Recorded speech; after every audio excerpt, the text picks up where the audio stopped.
Matthew 11:29-30, sabi ng Panginoong Jesus, "Learn from me, for I am gentle and humble in heart, and you will find rest for your souls. For my yoke is easy, and my burden is light." Tayo'y nagsasaya dahil dumating ang ating tagapagligtas, hindi lang tagapagligtas mula sa kasalanan, kundi tagapagligtas mula sa napakahirap na religiosity na pinauso ng mga Israelites. Everything I commanded you. Father, we thank you that we have something to celebrate, something great and big and wonderful. Turuan niyo kami, Panginoon, na lalong ma-appreciate ang halaga that you have given your people rest through your Son, Jesus. Be our speaker, our teacher, our healer. In the name of Jesus, your Son, we pray with thanksgiving. Matthew 28:18-20. Then Jesus came to them and said, "All authority in heaven and on earth has been given to me. Therefore go and make disciples of all nations, baptizing them and teaching them to obey everything I have commanded you. And surely I am with you always to the very end of the age." Ako'y laging kasama ninyo hanggang sa katapusan ng panahon. Sabi niya, all authority, meaning all jurisdiction, command, control, power, all right, in heaven and on earth is given to me. So wala nang kapangyarihang hihigit pa sa kapangyarihang taglay ng Panginoong Jesus. Philippians 2:9-11, God exalted him to the highest place and gave him a name that is above every name, that at the name of Jesus every knee should bow, in heaven and on earth and under the earth, and every tongue acknowledge that Jesus Christ is Lord. Ubod ng linaw, yung dalawang verses na yan, or cluster of verses, sinasabing ang lahat ng kapangyarihan ay na kay Jesus. Lahat ng kinikilalang makapangyarihan ay dapat pasakop kay Jesus. At lahat ng ating niyuyukoan na kapangyarihan ay dapat iyuko sa pangalan ni Jesus. Therefore, wala tayo dapat pinaniniwalaan, sinusundan na hindi sumusunod kay Jesus. Dapat lahat surrender to Jesus para mo sukuan at sundin din. Matthew 28:19, go and make disciples. The go there is the mission, the action, which has been the favorite focus of many, many teachers and theologians. Kaya sobrang obsession with missions, puro go, go, go. At ang sinabi, to all nations, which in Greek, ta ethne, which means nation, people, non-Jews, Gentiles, foreigners. In other words, pinapapunta ni Jesus ang kanyang mga mangangaral to all identities, all races, all societies, all genders, all communities, walang puwera. And this is revolutionary dahil ang teaching ng mga Hudyo sa kanilang mga katuruan ay pang kanila lang.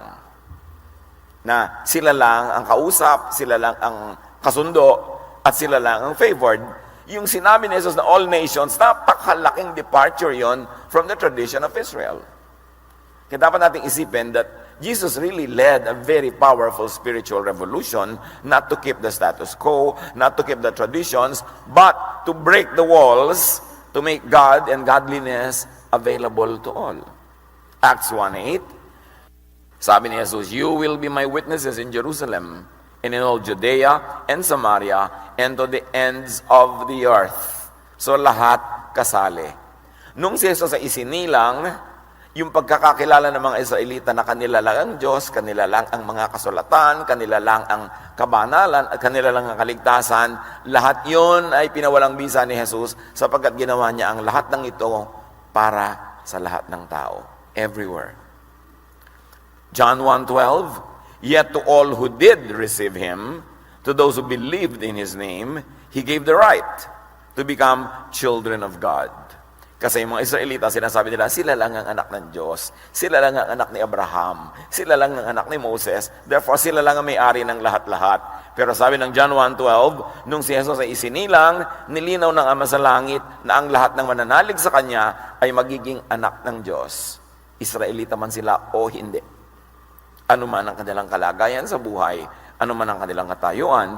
Therefore, by the birth of Jesus, a new identity, a new nation, a new human race, if you might want to call it, has been born. This is the family of God. An invisible family, an invisible nation without borders, na ang tanging entry door mo ay faith in Jesus. Kasama ang lahat dito. Abot at sakop ang lahat ng teachings ni Jesus. Walang puwera, walang exclusiveness.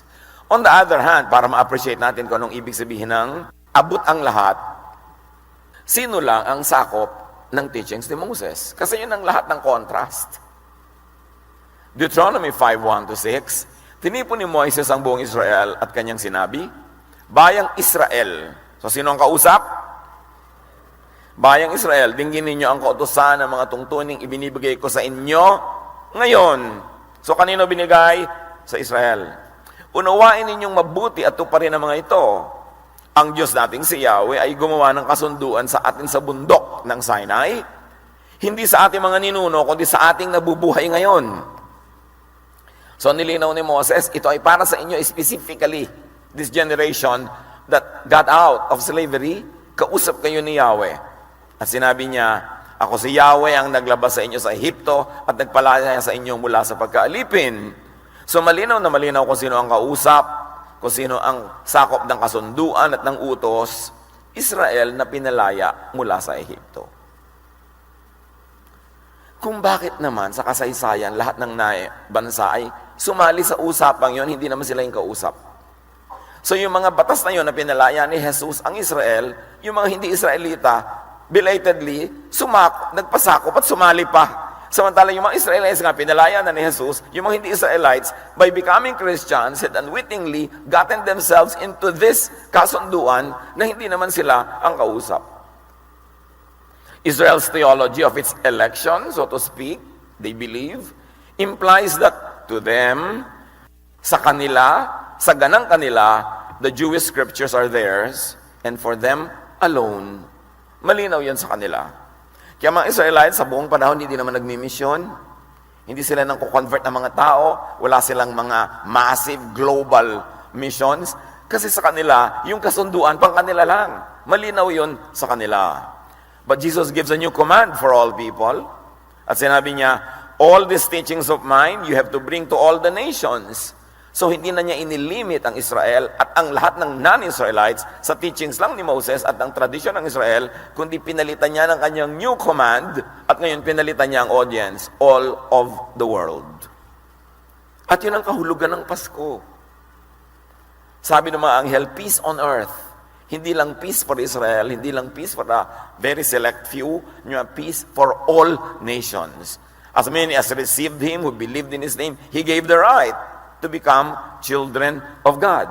Yung pader na nagkukulong, ikinulong ng tradisyon ng Israel ng mga blessing na pangkanila lang sa kanilang paniniwala, ay binuwag ni Jesus at ang lahat ay pinalalapit sa Diyos sa pamamagitan ng bagong paraan, hindi pagsunod sa mga batas ni Moses, kundi pagtanggap kay Jesus bilang Panginoon at tagapagligtas.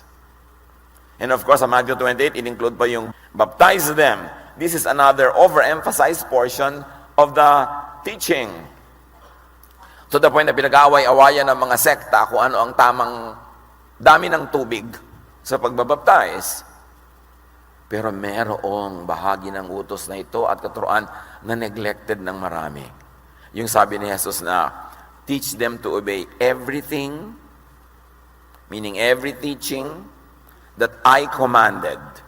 Yung utos ni Jesus. Sabi niya, pinapupunta ko kayo sa lahat ng lugar at ituro nyo ang lahat ng aking katuruan. Pero in the last 2,000 years, the so-called Christian missionaries have been going on everywhere. Pero ang turo nila, hindi lang turo ni Jesus. Dala-dala rin nila yung turo ng iba, nakahalo ng mga turo ni Moses, kaya nakakalito. Ang sabi niya, teach them everything I commanded you. Hindi niya sinabi yung kinommand sa inyo ni ganito, ni ganyan, ni gano'n. Sabi niya, I, si Jesus. Therefore, yung I na yon is not Moses, is not Peter, is not Paul, is not James, is not anyone else. But this is hardly given attention. At lahat ng turo na ito, pinaghahalo-halo sa teaching ni Jesus. Kaya ang confusion, nag-aaway-aaway mga Christian, nagbabatu-batuhan, at lahat naman may mga verses na pangahawakan. Pero ang itatanong mo, yan bang ibinabato mo sa akin, turo ba yan ni Jesus?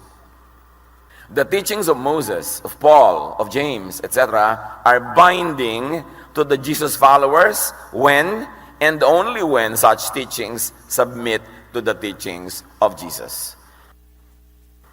Hindi baliwala ang mga katuroan ni Moses, nila Pedro, nila Pablo, lahat-lahat. Hanggat yun ay mga nakasuko sa katuroan ni Jesus. Because remember, Jesus is the name above every name. That in His name every knee will bow. And all teachers and teachings will have to bow at the teachings of Jesus. Therefore, the names of Moses, Paul, and James are authoritative, yes, but only when such names submit to the name of Jesus and the meaning of that name. The authority of these many great religious leaders are great as long as their knees bow to the name of Jesus. Kaya nga, He is the name above every name, the Lord of Lords, the King of Kings. At ito ang confusion ng Christianity for the last 2,000 years. Hindi nila alam kung na kaninong allegiance nila. Sinabi ni Jesus, forgive. Sabi ng isang apostle, give them to Satan. So anong gagawin nyo? Give nyo to Satan. Sinabi ng Panginoon, accept them. Sabi ng isang apostle, reject them. Kaya nagkakalito-lito, kaya maraming divisions within Christianity because not all of Christianity is 100% solid Jesus. Halo-halo ang mga teaching. John 8:56 to 59, sabi ni Jesus, your father Abraham rejoiced at the thought of seeing my day. He saw it and was glad. Sabi niya, your father, hindi niya sinabing our. Kasi ang father niya, ang Father in heaven, hindi siya surrendered kay Abraham. At siyempre, nag-react yung mga Jew. You are not yet 50 years old, they said to him, and you have seen Abraham? Very truly, I tell you, Jesus answered, before Abraham was born, I am. At this, they picked up stones to stone him, but Jesus hid himself, slipping away from the temple grounds. A classic example of people loyal to Abraham and being murderous to Jesus. Kasi hindi nila nauunawa that the name of Abraham is to be surrendered to the name of Jesus. Pero sinabi nga ni Jesus, before He was born, I have already been. And John 1 tells us, in the beginning was the Word, and the Word was with God, and the Word was God. Hindi lang nila yun nagagap. Hindi nila naunawa. Acts 5:27 to 29, the apostles were brought in and made to appear before the Sanhedrin to be questioned by the high priest. We gave you strict orders not to teach in this name, meaning the name of Jesus. He said, yet you have filled Jerusalem with your teaching. So kanina, authority name, Abraham, surrendered to Jesus. Ngayon, authority name, Sanhedrin, the ruling class of Israel, the ruling institution. And the high priest, the most celebrated personality in Israel.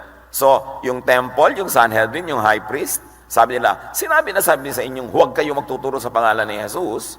So the words of the Sanhedrin and the high priest, meaning the temple itself, Peter and the other apostles replied, we must obey God rather than human beings. So clear kila Pedro, yes, authoritative ang temple, yes, authoritative ang high priest, yes, authoritative ang Sanhedrin, but not over the name of Jesus. And God wants us to preach Jesus, sa Kanya kami magsasubmit, hindi sa inyo. Clear. Luke 9:54 to 55, when the disciples James and John saw this, that they were unwelcome in some villages, they asked, Lord, do you want us to call fire down from heaven to destroy them? But Jesus turned and rebuked them. Ano yung moral lesson?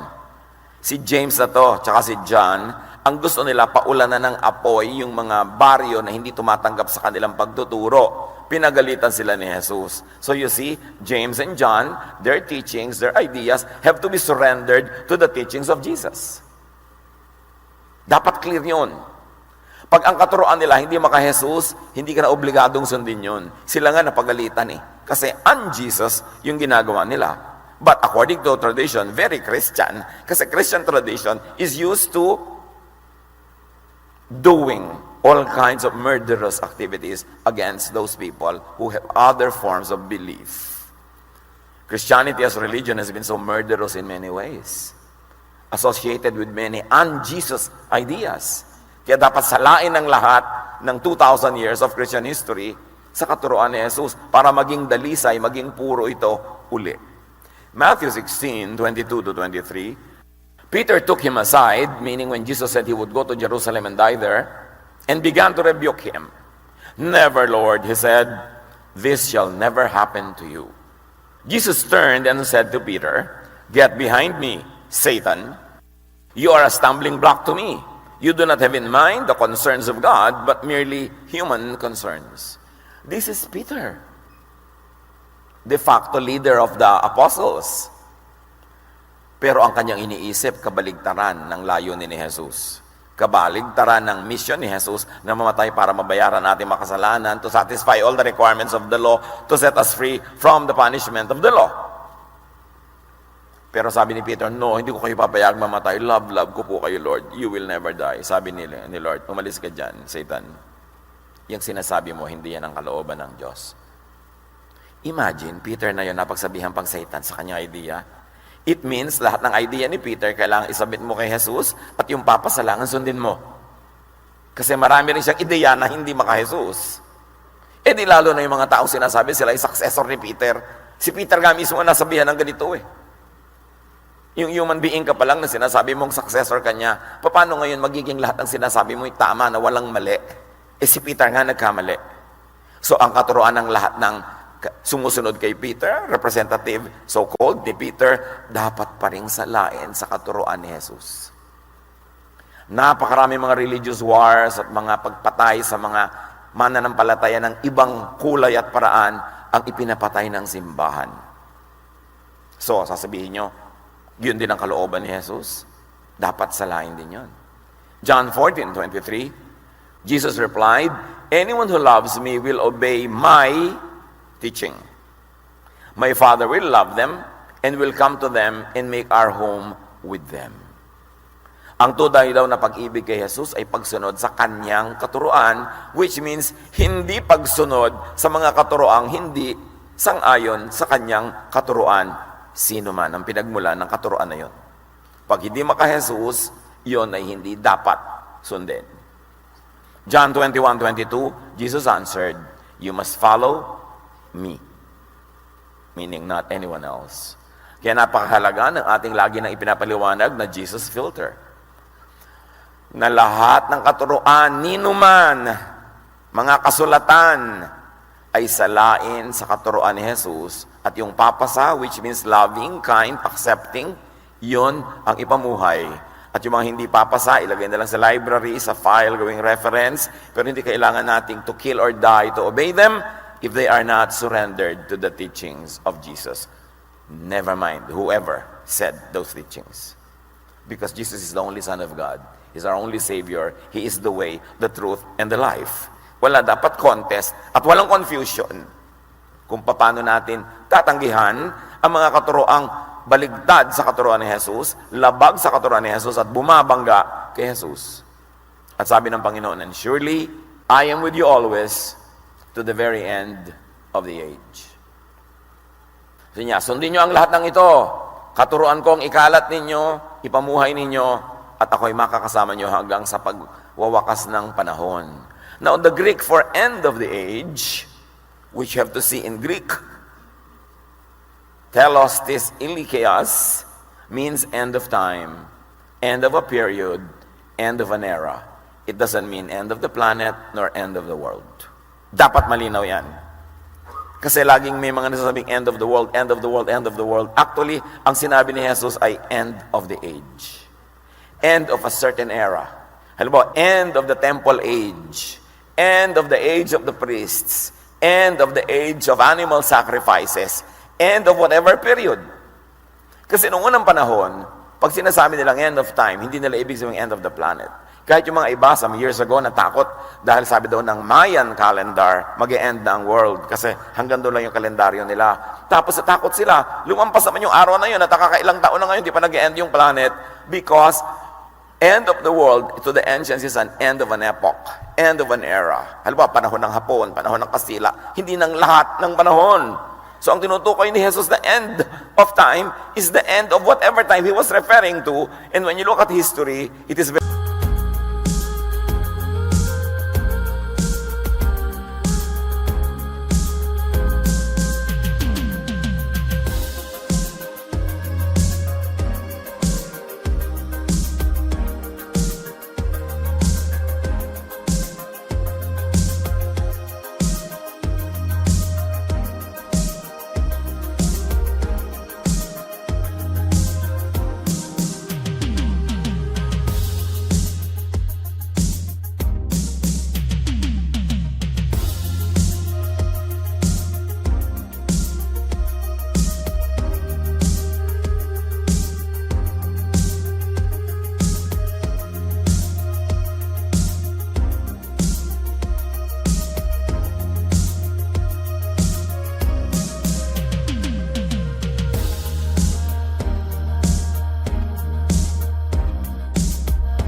very probable that he meant end of the temple, end of the temple sacrifices, end of the leadership of the priests in Jerusalem.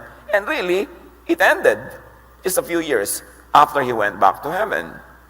Yung end of time, end of the age, yan ang translation ng Worldwide English Version, ng New International Version, ng Easy to Read Version, ng NASB, maging ng New King James Version at ng Revised Standard Version. Yung gumagamit lang ng end of the world is the CEV, the Contemporary English Version, the Living Bible, and the Old King James Version, which was very, very popular. Ang nagpauso ng end of the world, King James Version, which pinalitan na rin nila sa New King James Version. Naging end of the age na rin. Because if you're going to use and apply scholarship in the Greek language, talagang end of time yon, hindi end of the world. So ang dami-daming unnecessary fears that were born out of a translation of a word. But that is not our topic now. Meanwhile, some first-generation Christians tried to graft and submit Christianity to Jewish teachings and traditions. Handyan pa lang, sariwang-sariwa pa ang bakas ni Jesus, yung mga Kristiyano nung early church, ipinapasok na uli nila yung mga laws of Moses, laws of Judaism at sari-sari into the Christian church. So ang naging bunga nun, confusion, stress, trouble, quarrels, and fights. But again, this is another topic. Well, in fact, some apostles and leaders would do the same. Sa panahon pa lang nila, marami nang nagpapasok ng ibang ideya. Bagong-bago pa lang ang Christianity, yung mga Hudyo na naging Christian, pinipilit nila na magpa-circumcise. Yung mga Gentiles na naging Christian, pinipilit nilang ipasok ang kanilang dietary laws uli, ang kanilang mga iba-ibang tradition. Some of them nagtagumpay. Pinasok uli nila yung Sabbath na kinancel na ni Jesus for the convenience of people. Ipinasok na nila yung mga bawal na kainin na kinancel na ni Jesus for the convenience of people. Ang aga-aga pa, ibinalik nila ang marami mga batas na yon. Kaya sabi ni Paul sa Galatians 5, 1-10, malaya tayo mula sa mga batas na yan dahil pinalaya tayo ni Kristo. Kaya magpakatatag kayo at huwag nang paalipin pang muli. Akong si Pablo ang nagsasabi sa inyo, kapag nagpasakop kayo kay Moses, binabaliwala ninyo si Kristo. Binabalaan ko ang lahat ng taong susunod sa isang kautosan ni Moses, tungkulin nilang sumunod sa buong kautosan. Kayong nagsisikap na maging matuwid sa pamamagitan ng pagtupad sa kautusan, inihihiwalay ninyo ang inyong sarili kay Kristo at napalayo kayo sa kagandahang loob ng Diyos. Ubod ng linaw na sinabi ni Pablo, gusto niyo ng law ni Moses, sige, sundin niyo yung isa. Pero oras na sinundan niyo ang isa, susundan niyo lahat. Ang dami niyan. Because if you fail in one, you will fail in all. So either everything or nothing. And Jesus died to set you free from that law. Why are you trying to go back to it? Kaya sabi niya, iniisdab niyo ang kamatayan ni Jesus, ang pagdurusan niya, ang kanyang pagdugo, ang kanyang pagkakasugat. Pagka ni isa sa mga kautusan ni Moses, ibinalik niyo pa sa buhay niyo. Acts 15, 1-35, sabi ni Pedro, matapos magtalo-talo sila, bakit sinusubok ninyo ang Diyos? Bakit ninyo niaatang sa mga mananampalataya ang isang pasaning hindi na kayang dalhin ng ating mga ninuno at hindi naman natin kayang pasanin? At yung mga kautosan na naman ni Moses. And take note, brothers and sisters, 2,000 years of church history, more laws were added by all denominations.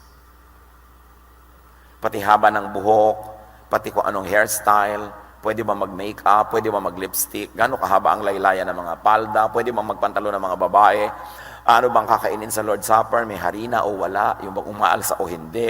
Sa baptism ba, pwede yung turok, pwede buhos, pwede bang lunurin yan. Ang dami-daming idinagdag. Pag member ka ng choir, hindi pwede magpaligaw. Ganun. Kaya iba tuloy ay mag-choir. Pagka ganito, pagka ganyan. Ito lang ang version, wala nang ibang tamang babasahin na version. Lahat yan idinagdag ng mga Kristiyano daw. Kaya may pagkakaiba yung Christianity at Jesusness. Kasi sa Christianity, halo-halo pa ang lahat, parang chapsuy, bulanglang, lahat na. Kaya sinasala mo ang matirayo ng Jesusness because yun ang teaching ni Jesus. Sabi niya, teach them to obey everything I commanded you. Jesusness, hindi Mosesness, hindi Paulness, hindi Peterness. Pagamat may mga teaching ang Moses, ang Paul, ang Peter na maka-Jesus, hindi sundin yun. Pero yung hindi, dapat ilagay na sa library. Kasi sabi niya, iniwawalay ninyo ang inyong sarili sa kabutihan ng Diyos pag bumalik kayo sa ganyang mga legalidad. Kaya sabi ng Panginoon sa Matthew 28:18-20, Jesus came to them and said, I am with you always to the very end of the age. Ibig sabihin, huwag niyong kakalimutan, namatay ako para kayo lumaya. So, Jesus is always with us to set us free, to keep us free, very, very important, and to save us from condemnation by the law. Kaya yung mga tao, Kristiyano na, mananampalataya na, punong-puno pa rin ang guilt sa mga kulang nila sa buhay, nalilimutan nila that Jesus already paid for all our sins. Sa takot nila na may umabuso, sa takot nila na mayroong magsamantala doon, ang ituturo na lang nila uli strictness. Pero hindi na yun Jesus, ha? Moses na yun. Hindi pa talaga natin kaya magturo ng kabaitan ng Diyos, pagpapatawad ng Diyos, ng walang panakot, walang blackmail. Hindi ba natin pwedeng payagan ng kapwa natin na mag-enjoy talaga ng rest, ng freedom because of the work of Jesus? Lagi na lang tayong overprotective, natatakot tayong mag-abuso sila. So, lagyan na lang natin ng mga bawal uli at mga pader dahil baka sila umabuso. Pero si Jesus, hindi niya concern yun. Sabi niya, did anyone condemn you? At sabi ng babae, no one, sir. Well, I won't condemn you either. Go and live your life of sin. Pero lagi natin gusto mang-condemn. Gusto natin mang-control. Huwag po kayo magturo niyan. Baka sobrang lumuwag ang buhay nila. Baka sobrang sila mag-enjoy. Pero yung turo ni Jesus ang dapat nating ituro. Yun ang Pasko. Pero kung merong Pasko-Pasko, tapos pinaghalo-halo mo uli yung mga laws na nakakasakal, nakakagilty, nakakapanakot, di kalahating Pasko lang yun.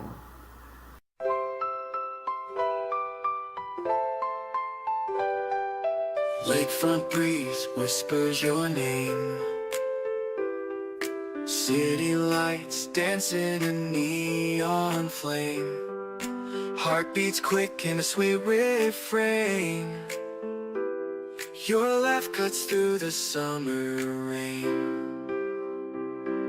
Electric dreams in your eyes so bright. Bassist grooves with all his might. Holding hands beneath the Willis Towers light. This windy city feels just right. The Navy Pier Ferris wheel spins above as the music takes control, whispers of love. Oh darling, this magic won't fade. Beneath the stars a love parade. With you by my side unafraid. Magic's real, forever will stay. Guitar solo sings sweet serenade.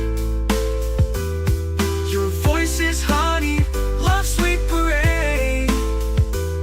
Chicago blues melt away the shade. In your arms, a future we've made. Drums are beating a rhythm so true. Never want this night to end, just me and you. 80s synth keeps the feeling new. Chicago magic forever will pursue. Oh darling, this magic won't fade. Beneath the stars a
Chicago night forever will hold.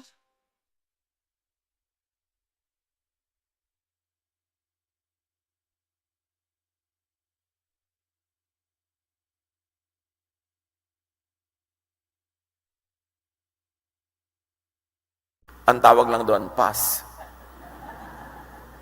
Na hindi ko naman maintindihan yung mga tao, yung salitang pastor, pass.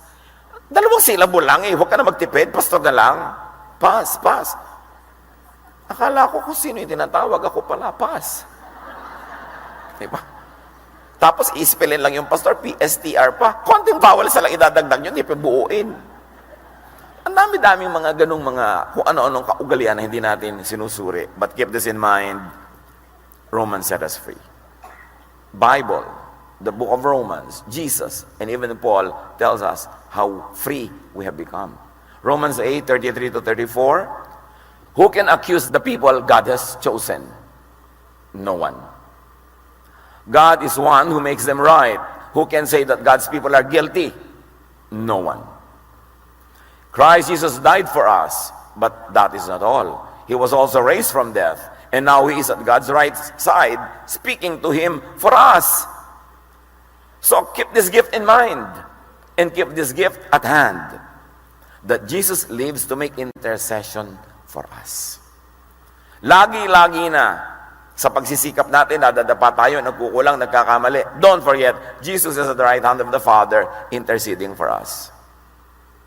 Meron tayong naging pagkukulang, may pagkakamali, sabi ni Jesus, charge to me, di ba? Sasabihin ni Jesus sa Father, paid na yan. Sasabihin ni Jesus, charge to me. Huwag natin kakalimutan what it means to have Christmas. Of course, hindi yan dapat pagsamantalahan para tayo magwala sa buhay. Pero sa mga pagsisikap natin, magiging kulang at kulang talaga yan dahil tayo'y tao and God remembers that we are dust. And that's when you apply na meron kang Savior. At ang ipapaalala natin sa ating kapwa, pag nadadapa, nagkakamali, na sila man ay may Savior. Hindi ang ipapaalala natin, paparusahan sila, papagalitan sila, mananakot tayo, at magpapahirap sa kalooban ng tao. Hindi yun ang dala ni Jesus. Sabi niya, I came to bring you peace. I give you rest. Be at peace with your humanity. Alam kong human ka. Kaya may John 1, at may mga kung ano-ano pa mga chapters. Kaya may nagsasabi na, if we are a failure, remember that we have a Savior. John 8:36, so if the Son sets you free, you will be free indeed. Do not join religion only to be chained, only to be made guilty, and only to be condemned. Kasi para kang kumuha ng batong ipinukpok sa ulo mo. Sasali-sali ka para ka lang maalipin, para ka lagi matakot, lagi kang pagalitan, at lagi kang pagiltihin. Bakit mo gagawin yun? Samantalang Jesus came to set you free. But you know why religion does it? Because religion is one foot kay Jesus and one foot kay Moses. Kaya may mga ganong elements. Kaya dapat linawin. Hindi tayo kontra Moses, of course. Ang dami niya magagandang katuruan. Ituloy. Pero yung mga un-Jesus, yung mga batuhin na nagkasala, ipuwera sa camp, iwan yung mga ganon, hindi na yung Jesus. Dapat na yun ilagay sa history. Hindi kasali ang Jesus people sa mga usapin ng Jewish law. Unless the teachings of Jesus say so, affirm and fulfill those teachings.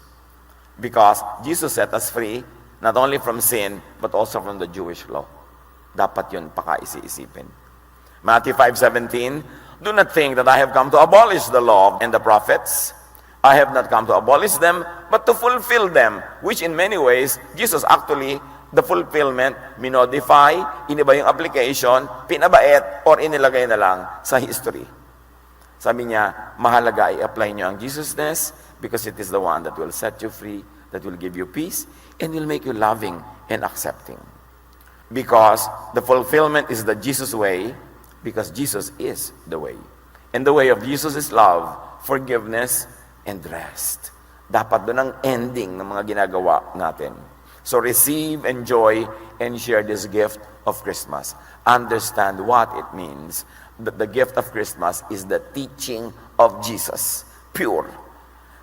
And all other teachings must be filtered, tempered, made kind and beautiful through the Jesus filter.